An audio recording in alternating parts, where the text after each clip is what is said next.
માધવપુર ઘેડના દરિયામાંથી શ્રી રામદેવજી મહારાજની દિવ્ય પંથરની મૂર્તિ પ્રગટ થતા સમગ્ર પંથકમાં ભારે કુતૂહલ, ભક્તિનો માહોલ. પોરબંદર જિલ્લાના માધવપુર ઘેડ ખાતે બીજના પવિત્ર પર્વ નિમિત્તે એક અદ્ભુત અને ચર્ચાસ્પદ ઘટના સામે આવી છે. સ્થાનિક લોકોના જણાવ્યા મુજબ દરિયાના પવિત્ર જળમાંથી શ્રી રામદેવજી મહારાજની દિવ્ય પંથરની મૂર્તિ પ્રગટ થતા સમગ્ર વિસ્તારમાં ભારે કુતૂહલ અને ભક્તિનો માહોલ સર્જાયો છે.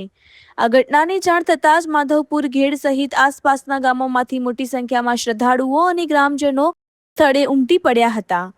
મૂર્તિના દર્શન કરવા લોકોની ભીડ જામતા સમગ્ર પંથકમાં આ ઘટના ચર્ચાનો મુખ્ય વિષય બની છે.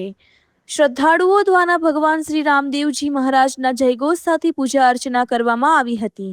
સમગ્ર વિસ્તારમાં ધાર્મિક ઉલ્લાસ અને આસ્થાનું અનોખું વાતાવરણ જોવા મળ્યું હતું. રિપોર્ટર સુભાષ માવડિયા. મારું નામ અશોકભાઈ લક્ષ્મણભાઈ માવડિયા, માધવપુર ઘેડ ખાતે અમે રહીએ છીએ.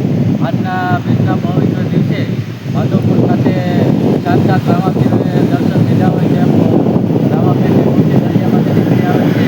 તેથી માધવપુરના તમામ લોકો તેના દર્શન કરી અને આનંદ અનુભવી રહ્યા છે અને બધા પગે લાગી અને ઉપર વધારી અને સાક્ષાત રામાપીર આવ્યા હોય તેવી રીતે દર્શન કરીએ છીએ.